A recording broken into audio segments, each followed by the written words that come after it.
আসসালামু আলাইকুম, সবাই কেমন আছেন? আশা করি সবাই অনেক ভালো আছেন। আমি আলহামদুলিল্লাহ যে অবস্থায় আছি ভালো আছি। গত রাত থেকেই আমার প্রচুর জ্বর। আমি জানি না আবার কেন জ্বর আসলো আমার। এর আগে জ্বর এসে তিন দিনের মতো জ্বর ছিল। ওষুধ খাওয়ার পরে জ্বরটা ছেড়েছিল। সে জ্বরটা আবার আসছে। মানে আজকে স্কুল আর যাওয়াই হলো না নিবিড়কে নিয়ে। আহ, কথা বলতে ইচ্ছে করছে না। গতকালকে রান্না করে রেখে দিয়েছিলাম। রান্না করতে করতে তো একদম রাত হয়ে গেছিল। তো সেগুলো তো রাত্রেবেলা একটু খারাপ লাগছিল। জ্বর আসবে বোধহয় ওই জন্যই খারাপ লাগছিল। কিন্তু এখন আর আহ, ওই জন্যই খারাপ লাগছিল। এখন একটু ভাতটা রান্না করি। রাত্রের ভাত আছে, কিন্তু আমার শ্বশুর আবার আসছে। একটু ভাত রান্না করে রেখে দিই, আসলে খেয়ে নিবে।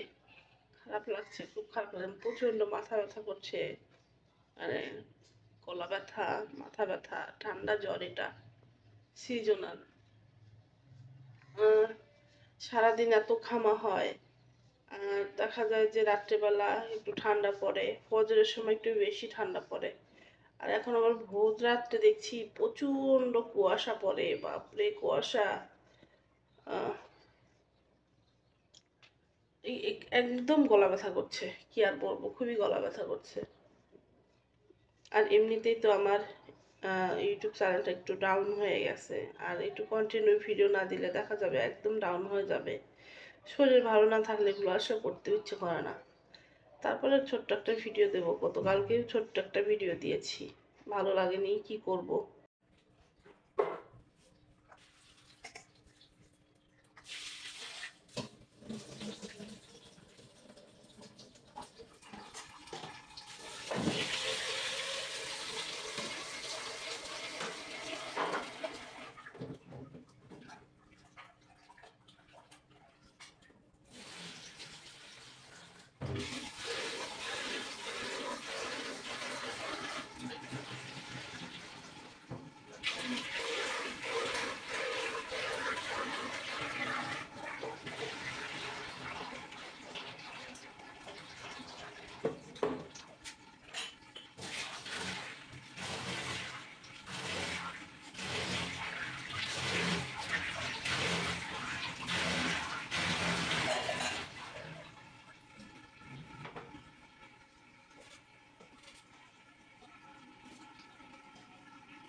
আজ আর তেমন কিছু রান্না করতে হবে না, রাতে দুটো তরকারি তো রান্না করাই আছে। শিং মাছের তরকারি রান্না করা আছে, এদিকে মাংস তো রান্নাই আছে। তো এই তো ভাত নিয়ে যাচ্ছি। আমার চড়ুই পাখি আর কিছু কাক আসে এখানে, কিছুদিন ধরে দিচ্ছি তো ওরা ওই লোভে লোভে প্রত্যেক দিনই আসছে। তো এখানে রেখে দিলে অনেক পাখি আসে। এই তো আমার এটা হচ্ছে আমার লজ্জাপতি গাছ। প্রত্যেক দিন আমার এরকম করে আসলে ওদেরকে ছুঁয়ে দিতে খুবই ভালো লাগে। ছোটোবেলা থেকেই আমার লজ্জাপতি গাছ খুবই পছন্দের এটা। আর এই লজ্জাপতি গাছের ফুলটা অনেক সুন্দর, রানী গোলাপি কালারের, ফুল ফুটলে ভালো লাগে। তো নিবিড়ের স্কুল থেকে নিয়ে আসছিলাম, তো সেদিন দেখলাম অনেক গাছ তারা তুলে ফেলেছিল। আগামী যদি দেখতাম আরও কিছু গাছ নিয়ে আসতাম, আমার খুবই ভালো লাগে। একটু আমার বাড়িতে নিয়ে যেয়ে বুনে দিতাম। আমার ওইখানে আবার লজ্জাবতী গাছ খুব একটা দেখা যায় না, এখানে আবার দেখি অনেক জায়গাতেই আনাচে কানাচে সুন্দর লজ্জাবতী গাছ হয়। তো এই তো আসলাম, নিবিড় ঘুম থেকে উঠেই বিছানাটা কিছুই গুছিয়েনি। এদিকে নিবিড়ের দাদু আসবে বলছিল। এদিকেই তো নিবিড়কে কিছু হাতের লেখা লিখতে দিয়েছিলাম, কিছু অঙ্ক দিয়েছিলাম, সেগুলো মাশাআল্লাহ অনেক সুন্দর করেছে। তো বিছানাটা কিছুই গুছাইনি, সুন্দর করে গুছিয়ে নিয়ে নিবিড়কে খাইতে দেব। ওর খুব খিদা লেগেছে, রাতে মা বেটা কেউ কিছু খাইনি, আমারও কোনো কিছু খেতে ইচ্ছে করছে না, খুবই খারাপ লাগছে, মাথা ব্যথায়। আমার কণ্ঠ শুনেই হয়তো বা বুঝতে পারছেন, এই তো শীত আসছে না, আস্তে আস্তে দেখবেন যে এই পুরো 3-4টা মাস যায় শীত থাকবে। আমার এই শীত আসলে আমার শীত সইতেই পারি না। শীত আমার এত খারাপ লাগে। একে তো আমার একটু ঠান্ডার সমস্যা আছে। শীত আসলেই খুবই খারাপ লাগে। গরম আসলে খুব একটা আমার খারাপ লাগে না। গরমে অনেকটা সুস্থ থাকি। কিন্তু শীত আসলে সবসময়ের জন্য আমার অসুস্থতা লেগেই থাকে। কি আর বলব?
আমার শ্বশুর আজকে সিরাজগঞ্জ থেকে আসছে। আমার ঘুরে ঘুরে জ্বর আসছে। দেখা যাচ্ছে একদিন দুদিন একটু ভালো থাকছি, তারপরে আবার সেই জ্বর আসছে। গত রাত থেকে আবার জ্বর। মানে 2টার পর থেকে জ্বর আসছে। হালকা গা ব্যথা ছিল, কেমন যেন গা জ্বলছিল একদম। শীত শীত লাগছিল, আবার জ্বলছিল। মানে কি রকম যে লাগছিল বলতে পারবো না। ভয়ই লাগছিল যে নিভৃতের আব্বু নাই, আমার শ্বশুরও নাই, শুধু আমার ছেলে আর আমি আছি। তো গত রাত্রিতে কিছুই খাইতে পারিনি। খাসির গোশত রান্না করেছি, তারপরে শিং মাছ রান্না করেছি আলু দিয়ে। কিছুই মুখে ভালো লাগছে না। তারপরে একটু ঠান্ডা লেগেই আছে। আজকে আমার শ্বশুর আবার আসছে, গাছের বাতাবি লেবু নিয়ে আসছে। তো একটা ছিললাম, ছিলে দেখছি যে তেমন একটা পাকেনি, এটা একটু কাঁচা কাঁচা আছে। সব থেকে বড়টাই কাটলাম। তারপরে জ্বরের মুখে তেমন একটা খারাপ লাগছে না, ভালোই লাগছে। মুখের ভিতর দিয়ে দিলে যেন একদম মুখ ভরে রস ভরে যাচ্ছে একদম। আর এই জানালার কাছে বসে থাকতে আমার খুবই ভালো লাগে, আর সুন্দর বাতাস আসে। তো এই পাশে বসে থাকলে অনেক জায়গা নিয়ে দেখা যায়।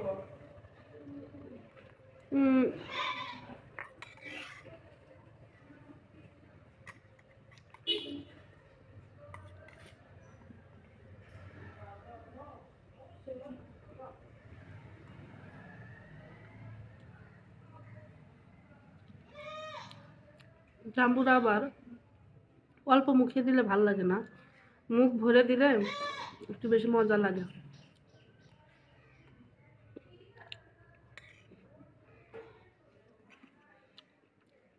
খুবই ভালো লাগছে। এর ভিতরে একটু বিট লবণ আর শুকনো মরিচ দিয়ে বানিয়েছি। কাসুন্দি দিয়ে খেলেও খুব একটা খারাপ লাগে না। কাসুন্দি আমার খুব পছন্দ। আর আজকে এমনি খাচ্ছি, শুধু একটু মরিচ আর লবণ, বিট লবণ। এদিকে নিবিড় দাদুকে পেয়ে আমাকে ভুলেই গেছে। ও দাদুর সাথে সে যে গল্প করছে, এখনো খাইনি। আমারও খালি পেট, সকালবেলা একটুখানি ভাত খেয়েছি, এখনো খালি পেট, কিছুই খাইতে ইচ্ছে করছে না। বসে থেকে লেবু খাচ্ছি। আমার শ্বশুর দেখলে তো বকবে, খালি পেটে খাচ্ছ।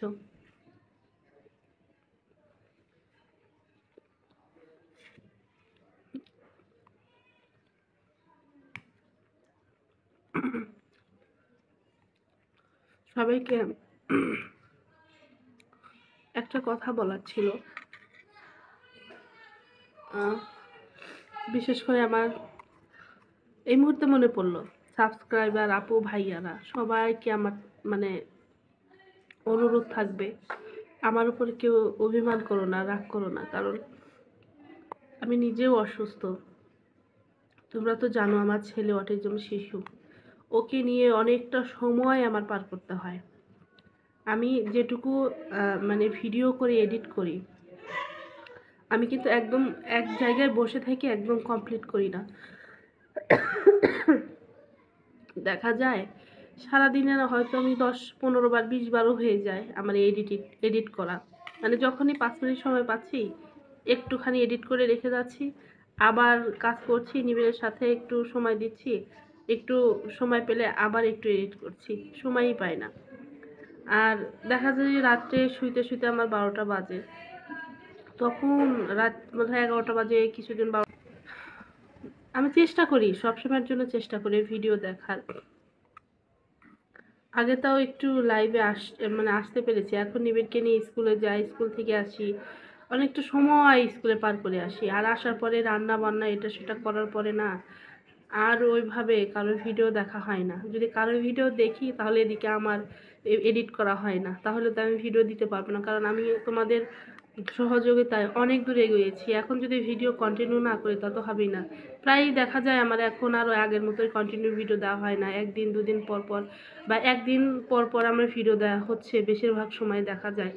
গত পরশু কালকেও আমি ভিডিও করিনি, দেখা ছোট্ট একটা ভিডিও একটু করে রেখেছিলাম, প্রায় অনেক দিন হলোই, 10-12 দিন হয়েছে, সেই ভিডিওটা কালকে আপলোড দিয়েছিলাম। কালকে কিন্তু আমি একটু ভিডিও করিনি, ভিডিও আপলোড দেইনি। তো আজকে একটা ভিডিও আপলোড দেব, তোমরা সবাই একটু দেখে নিও।